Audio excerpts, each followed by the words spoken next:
Welcome to the Live from South College podcast. I'm your host, Kathleen Stockham. The Live from South College podcast is your source for all South College activity, including new student information, deep dives into our 100 plus programs and concentration, tools of the trade, and even live on location from all of our campuses.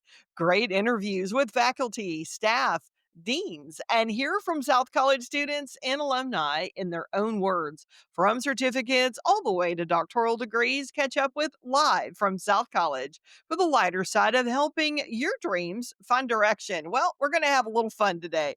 Have you ever wanted to hear more about a program that you're interested in, but you just don't really know anyone or someone who's already out there working and doing what you want to do? Well, today we're going to do just that. Our dynamic and comprehensive Doctor of Education, or EDD, as it's called, is a very popular program that challenges next generation educational leaders and those who are seeking the highest levels of academic leadership. My guest today has been at the before and after phase of this accomplishment. I am pleased to welcome South College EDD alumni, Dr. Frazier Smith, to the podcast. Hey there. Hey, thanks for having me. Oh, well, thank you for being here. This is a very popular program, and I'm very glad you're here. So let's get into this. Tell me why you chose the EDD program. That's a great question. And it's honestly something that still comes up with colleagues of mine. Often they go, "Why did you get an ADD instead of going for the PhD route?" Because I'm in the IT field. And when they asked me that, I kind of thought about it for a minute. And it was because I have a passion for education more than I have a passion for the technology. I have my undergrad and it's in education. One of my two masters is in instructional design and technology. And the other masters came from the other big CBE program that you don't really need to say the name of. So I was able to take that and have the experience of CBE. And when I saw that there was a CBE program at South College, it just immediately interests me because that's new. And as someone who has been, in learning design and technology for over a decade, the opportunity to see how they would put together a doctoral level program in CBE interested me as much as the professional reasons for getting the degree. Oh, I love that. Now, can I guess that it was Western Governors? Just a guess. Yeah, it was Western Governors. Yeah, Okay. I'm a night owl. No. We have a lot of Western Governors folks that have jumped from their program that they finished. There's a lot of good camaraderie between the two schools, but I love that you have an IDT background because we've actually done a few interviews across our organization for IDT. So I have a relatively recent understanding of that program, and it's really fascinating of all the different disciplines that you need to pull together to really help someone learn or understand a program. So I want to ask kind of a different question about this. So CBE, you have familiarity with it. How has the CBE experience been for you? It's been great, and it was something that I personally value, that one-on-one feedback and communication with instructors and the relationship building that can happen in CBE. It's interesting because you often hear people in maybe criticism of a competency-based model saying, well, you're just a number, right? You're one of the people that out of X number of people that are enrolled, there's no way you can get the personal attention. But one of the things that's different about South is that you do build that connection because it is the instructor that's doing the grading, right? So you're getting that feedback from the instructor. You're having instructors multiple times. And then when I got to my dissertation, I said, oh, I know exactly who I want to be able to have as a dissertation chair. And I got lucky that they both had capacity. That I love that. So what did you find the most challenging thing to be? The dissertation, which I don't think is going to surprise too many people. But, there was a thing that came up. It was probably I was in chapter 2 of the dissertation with the best dissertation chair, Dr. Sarah Odom. I am biased. But as I was, and Dr. Samantha Cohen, who is now, as I see, an associate dean over there. So congratulations to her. Two of them were shepherding me through that process, and they announced that they were coming out with a capstone program. So you could choose either a capstone or a dissertation. And I made a joke to my dissertation chair and I said, Dr. O, oh, I would have known I could have done a capstone instead. But actually, the dissertation was right for me. It was what I needed to do because I was going to be in the academic world and I needed that formal research practice. I needed to be able to build up the process of interview coding and figuring out how to manipulate data sets. I mean, those are things that now that I'm a department chair uh, at the institution I'm at, we are applying for grants, we're applying for research. And those skills that I learned that, just to be completely frank, I submitted a chapter 3 with my research methodology and Dr. Owen ripped it apart. And so Oh, I took it back and I had to go and completely redo everything.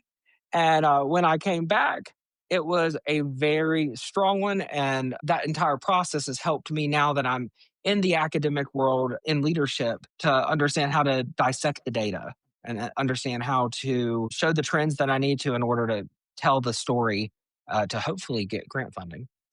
yeah. So I can't imagine putting all that work into something and then you send it to your advisor and then it gets kind of to your point, ripped to shreds. So level with me. Did you like want to go have a beer after Yeah. So, so I had like a 2 day pity party that?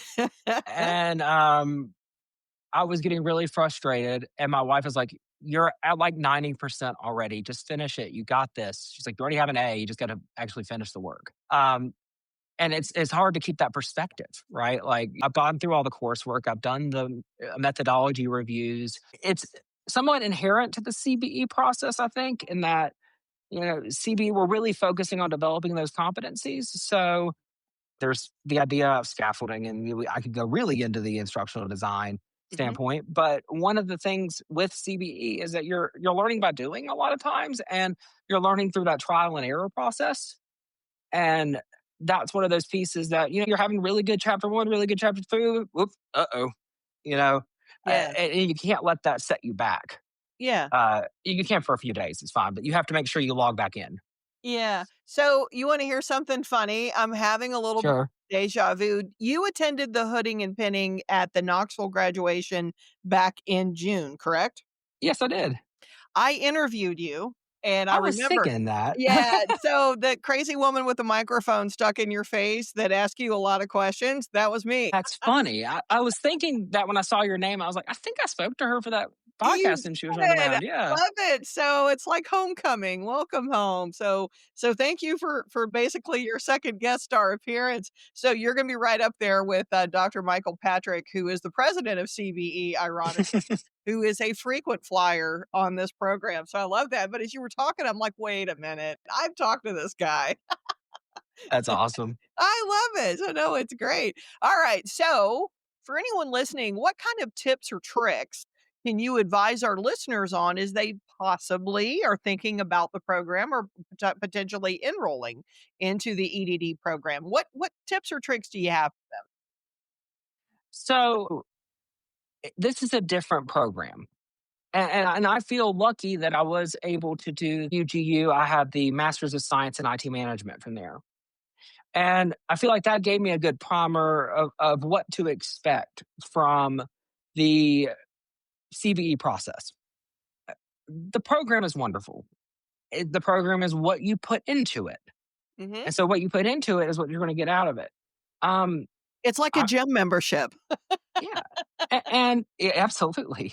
And there's other communities and online that talk about the program and our students or alumni. And your journey is your journey. It's not a shot clock. It's not a how fast can I get through this degree? Because I'm going to be honest. Do you want a degree you can get through in 6 months? Mm, Because what does that do to your paper that you're getting? yeah. No, you want the rigor. You need the feedback. And that's what the professors are there for. Take the time to build and develop those relationships. That was one of the things that I was very lucky to be able to foster a relationship with my department, or who ended up being my dissertation chair throughout the program because she was one of the first instructors I had. And she taught a lot of the instructional design classes to the point that, I mean, we're Facebook friends now and we text each other. Like, Mhm. You build that friendship, you build that camaraderie, that professional network that is going to become your professional network. And you do that through the work, right? Yeah. So focus on the work, make sure that you're doing what's being asked of you. I'd also say a good secret with CBE is focus on what is being asked of you. Because a lot of people will read in between the lines. I had a colleague of mine who went to a different CBE program and really struggled Mhm. in that program. And they go through and they show me this amazing, architected security design program and all this extra stuff. And I had seen this project before. And so I said, okay, pull up the rubric for me. And we sat down, we Yeah. looked at the rubric, and two-thirds of it wasn't on the rubric at all. And now there's some personal gratification in that and development, right? But I am personally of the mind that you're paying for, if you're not targeting the rubric, you're paying for extra work that's not necessarily Mhm. going to be evaluated even. Yeah, I love what you said at the start of this particular question about the fact that if you're speeding through it, there's not a value to it. And I really want to kind of come back to that and underscore it. Is one of the things that we get asked very frequently social media, well, how fast can I do this? Well, how long will it take me? How long does this last? And this is not just about CBE, but we get that question really frequently.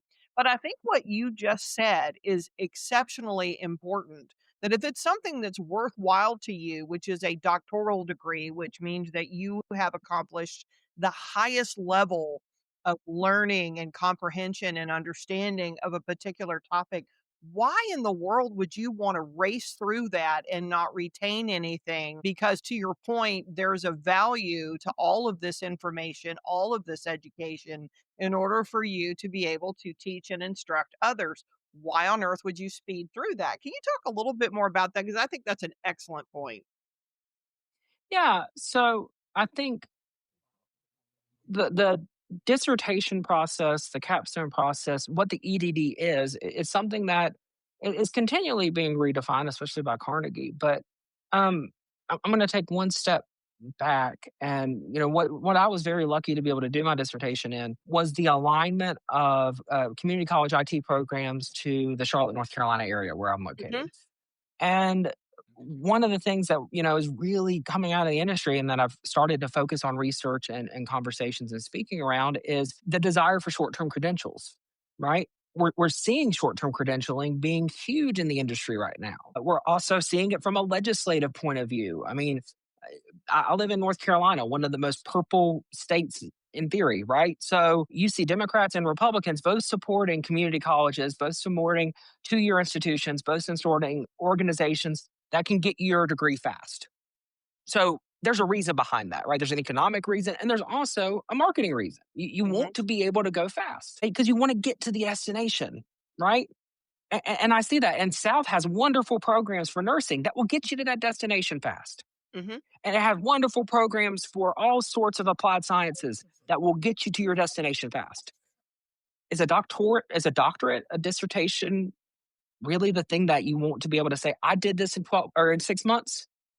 Yeah, Because what does that actually mean? It's a terminal degree, meaning you have nowhere else to go after. Now we're going that's to right. pretend that the postdoctoral certificates don't exist in that, but it is a terminal degree. It's that I have contributed to the realm of knowledge, and I am now a practitioner that is sharing knowledge. And you have to build the skills to be able to do that. So I'm not going to be a hypocrite. I did finish my degree in a year, but I believe firmly it's because I did my master's in instructional design. I've been in instructional design for the 10 years, Mhm. and I am the person who CBE is built for, who has Yeah, the industry experience and is proving it. yeah. I love that, and so well said. Thank you. That is amazing. All right, so let's talk about your favorite subject, dissertation. What was your So I am a department chair at Central Piedmont Community College in North Carolina. We are lucky enough to be the second largest community college in the state of North Carolina. Just FYI for everyone, I got that promotion after I got my doctorate from South. So there is some real things. I was just an instructor here at the time. But what I looked at was the alignment between community college IT programs like the one that I taught in the Charlotte metro area. So it was my college as well as three other colleges in the area.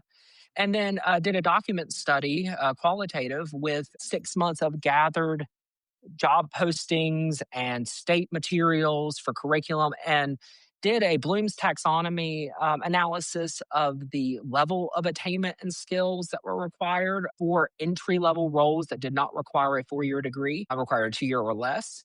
And then also looked at our degree programs at the state level and what we are teaching in these programs and how well the two align. And so it was a very, personally fulfilling process, and even to the point that here at Central Piedmont, we are actively investigating starting an IT support degree using some of the findings from this dissertation, Hmm. which we had not had on our radar before.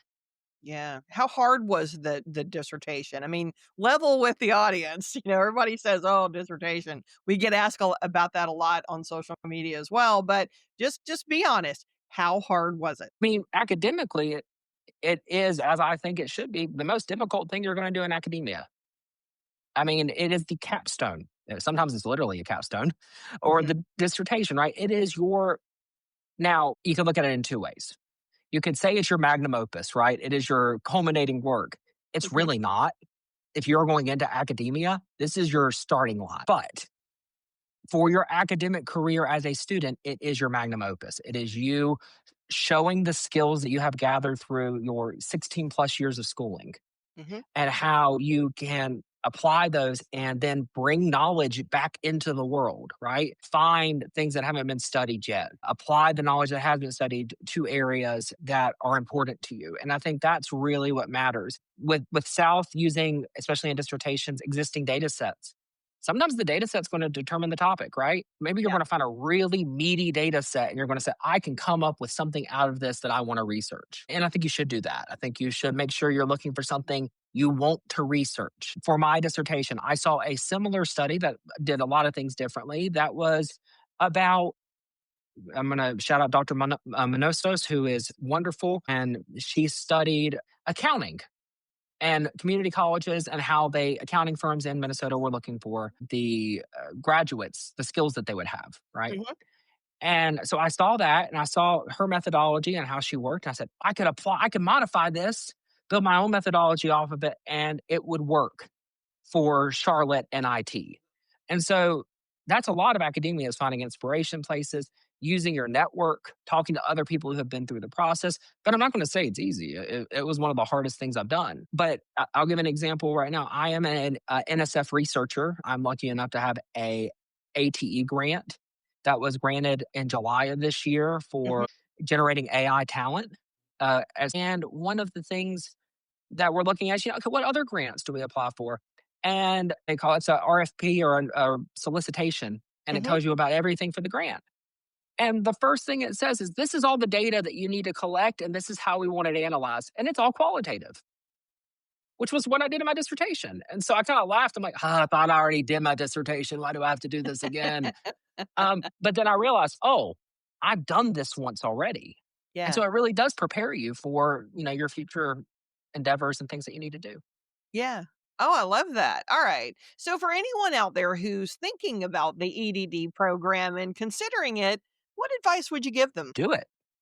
I mean, it's not going to be right for everyone. I'm gonna say that from the get go. You have to be in it for the right reasons. You have to make sure that you understand what CBE is. You have to understand there are instructors on the other side of that computer. And even though you're getting this one to one feedback, which is wonderful, it's one to one feedback.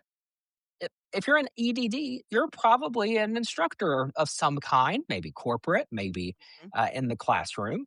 And you know how long feedback takes, right? Mhm. So be the educator you would want to the instructors.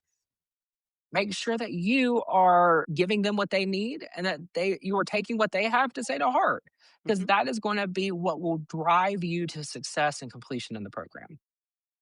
Yeah. Oh, I love that. Gosh, you need your own podcast. Well, actually, if you go to, no, I'm kidding.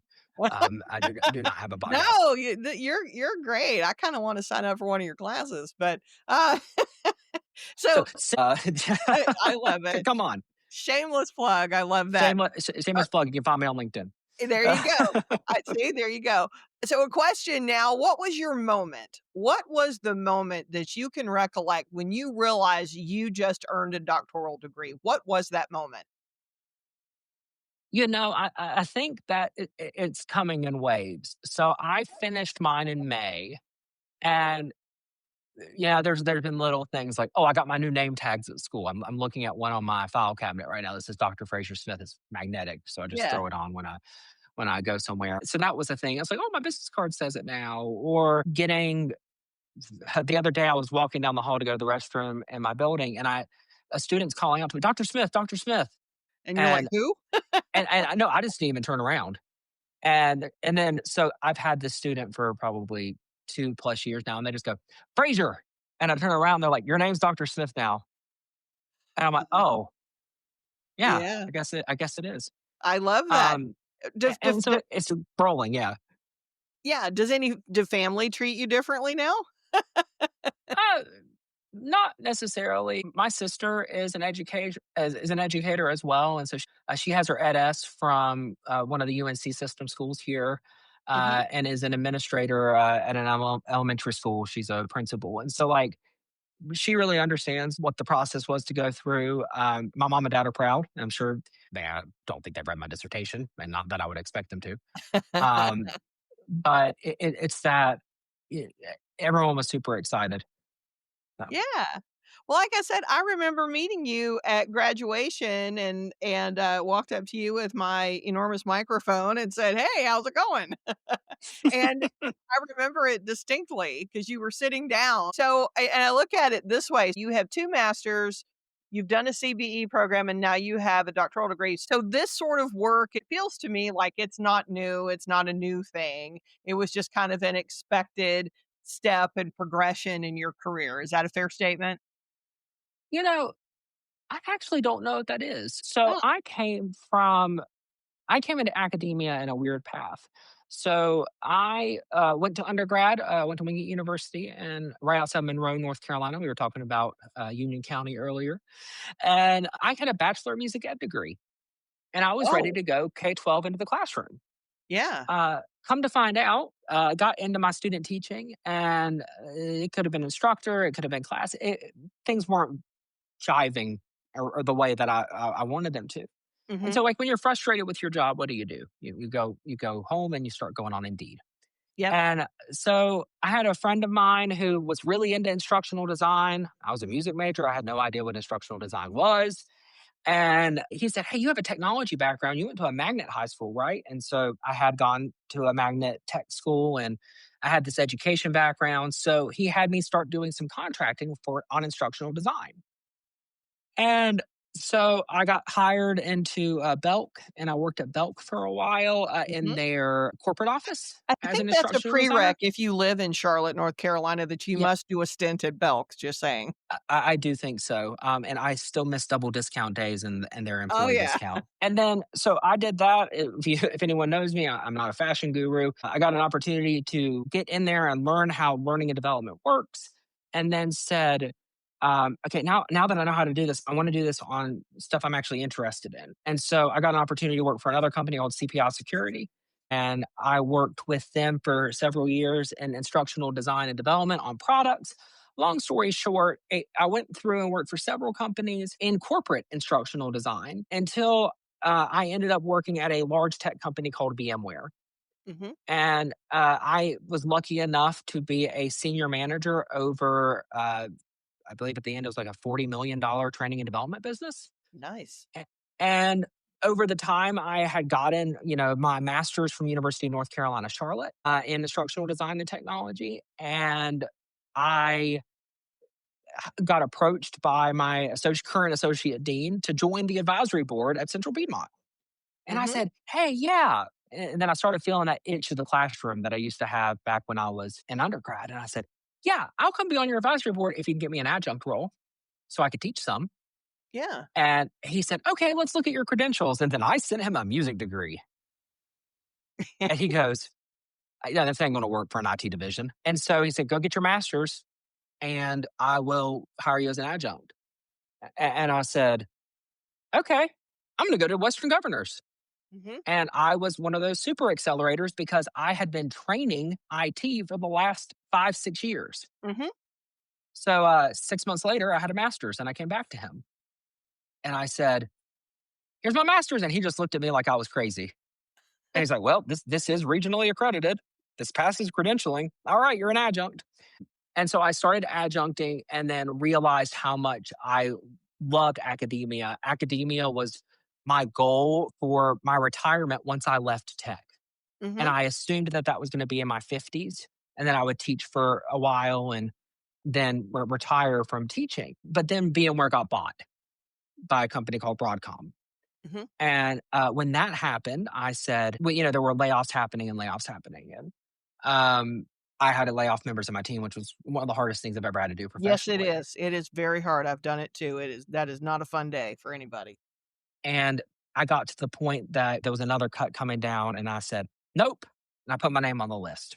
I said, I'm not, I don't want this anymore. Give me the severance, give me the package." And at the same time, I had talked to my associate dean here at Central Piedmont and said, "Is there any chance I can come on full time?" And we were able to make that work. And at the same time, I signed up for South because I said, if I'm doing this in my 30s and I'm going to be doing this for a long time, I want to have the doctorate in front of my name. Yeah. And it worked out from there. So I don't know if it was ever a I kind of had a swervy path, but then as soon as I had seen the success to get me to my goal, I immediately, when I learned that this and I determined that this was my path that I was feeling called toward, I have to figure out now, how can I do the same thing with the doctorate? And South ended up being that for me. Wow. I love it because what I hear in your story is determination and never give up and persistence. I definitely hear that as a theme, and it's funny because all these companies you're naming, I'm like, "Oh, yep, heard of them. Yep, heard of them." So, quite an interesting story, but my goodness, you sound very battle hardened and you deal with anything. That's the other theme that I hear. So, I love that, and that's amazing. So, I have to ask a silly question, but it's important. What do you do in your spare time? You sound really busy. So it's interesting. For a while, I was doing some heavy contracting and consulting and teaching and doing my doctorate at the same time. And I think I saw my wife like 4 times that year. Oh, no. No, no. So it's actually funny. My wife is currently in a nursing program, Oh. and so she's Mhm. working through that. So we both were going through a very busy. We were both decided, all right, if we're going to be busy, let's both do it at the same time and then get this over with, right? And so I did my dissertation and my doctorate while she's doing nursing school, and she's about to graduate in the spring, and I'm so proud of her.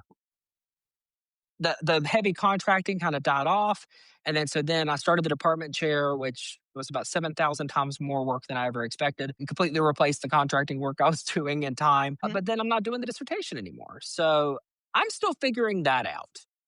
Right, I've got some downtime. My wife is still doing school. I used to be a big game person, but then I kind of got out of the habit of it, so I don't Yeah. play as much anymore. I'm gonna be honest, and it's not a great fun insight to me. I play with AI a lot. Yeah. I think AI is going to change IT. It's going to change education. It's going to change everything. I I went agree. to Bo. I went to Bojangles the other day, and Bolinda, their AI assistant, was the person who took my order, which I just love that. I love the name. But Belinda. Wow. Bolinda, BO hyphen Linda. And so there was a sign on the Bojangles that said, "Please be patient with Bolinda. She's still in training." And I was Oh, like, that's just, but it was good. And it did a good job. It repeated back to me. It doesn't understand what cheerwine is, even though it's on their menu. So Bojangles Corporate. If for some reason you're listening to the South College podcast, please fix that. But it's great, right? It's a wonderful, and it's a good technology that a lot of people are afraid of. And so I'm doing a lot of speaking now and a lot of advocacy about it's not that AI is necessarily going to take your specific job. Now, in a lot of jobs, I think they will disappear, but it's going to be designed and defined and developed by people who know how to use AI, mhm. right? So if you're putting your finger in your ears right now, going la la la la la, I'm just going to pretend this isn't happening. You're going to be like some AT&T telephone operators in the '80s. Yes. Yeah. Well, I think you're right. We're definitely doing a lot of work over here at South College on AI. And for me, it's been probably one of the most fun projects I've ever worked on. I am loving it. I think it's great. I know that it's like any other asset, your greatest strength can become your weakness. And I think that's the truth with AI. I think it has a lot of opportunity and I think it brings a lot of interesting things to the table. But I too worry that it will eventually become something a little more nefarious. And just a note about Cheerwine, if you are not from North or South Carolina, you likely do not know what Cheerwine is and you don't know what you're missing. So there you Oh, have yeah.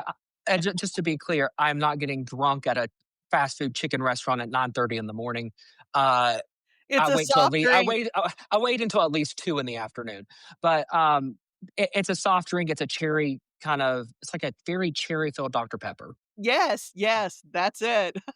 I love it. Well, there you have it, guys. This is amazing. This guy is the real deal and a real former student who was looking to grow their future options with the South College Doctor of Education program in the flexible CBE format, and he is still waiting for Bojangles to get Cheerwine right. I want I want to thank my guests for making this happen, and we wish you all the best of luck. Thank you so much, Dr. Frazier Smith. Thank you so much.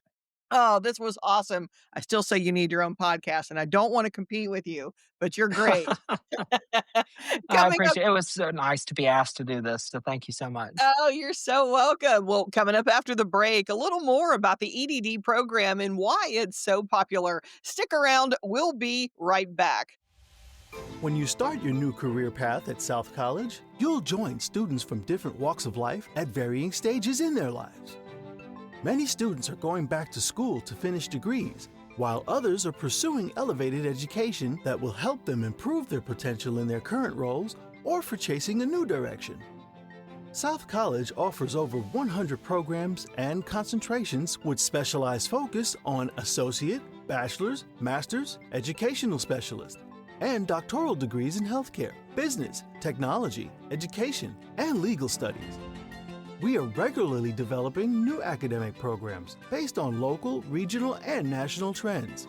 Each curriculum is designed to promote development of knowledge and skills in the associated discipline as we challenge and support our students. South College is committed to providing intellectual, social, and professional development to a diverse student body. With locations in Knoxville, Tennessee, Nashville, Tennessee, Atlanta, Georgia, Asheville, North Carolina, Orlando, Florida, Indianapolis, Indiana, Pittsburgh, Pennsylvania, Dallas, Texas, and Marietta, Georgia, as well as programs delivered through Competency-Based Education, or CBE, and online. We're here with you every step of the way, starting with the admissions process. To find out more, visit South College at south.edu. South College, where dreams find direction. Welcome back. You just heard from a former student about how amazing the EDD program is at South College, but let's give you a little more information. First, let's talk about the benefits of a CBE format. CBE stands for Competency Based Education. The CBE format is self paced. This means it's the flexibility to learn at your own pace and study anywhere you are on your own time. CBE has one to one mentoring, which is a one to one partnership with our supportive community of faculty, advisors, staff, and you in an effort to create a collaborative environment in your pursuit of academic excellence. CBE boasts a unique subscription based approach to higher learning. A subscription based tuition structure allows for a 6-month, all you can master approach. This flexible tuition allows for students to go as fast or as slow as your lifestyle dictates. Specific information about student pacing and course sequencing can be found in the program handbook for each program. CBE allows you to use your expertise to move quickly through the areas you know and spend more time on the ones you need deeper study. CBE also allows you to work toward mastery. Each course requires successful completion of specific formative and summative tasks per competency that must meet or exceed mastery level in order to progress to the next course. Doctoral degree programs require a completion of either a capstone or a dissertation. You can harness the power of your prior knowledge and your experience to earn the Doctor of Education EDD online at South College with our competency based degree program. Progress through the EDD program as quickly as you can, demonstrating mastery of each competency through taking innovative assessments. Spend more time on areas that are new to you and move at an accelerated pace through the topics where you've previously built expertise. The program is offered in 6 month subscription based terms, with most students earning the EDD within 18 to 30 months. To earn your EDD, you'll need to complete 10 courses, including a dissertation or a capstone. In these courses, you'll work to build the skills needed to identify problems in education, analyze relevant research and data, and identify all people involved or impacted, and lead the communication and implementation of an evidence based solution. And along the way, a faculty mentor will provide one on one assistance to help keep you on track toward your degree. By the time you graduate, you will have worked to develop the skills needed to contribute to the improvement and growth of the education field. The EDD program specializations include adult learning and development, higher education teaching and learning, K through 12 education, educational leadership, non licensure, organizational leadership, adult learning and development, teaching and learning, higher education leadership, and educational leadership and instructional design technology, just to name a few. Earn your EDD online with the flexibility you need at a pace that works for you. Start working towards tomorrow's advanced education solutions today. See it all now at www.south.edu/CBE.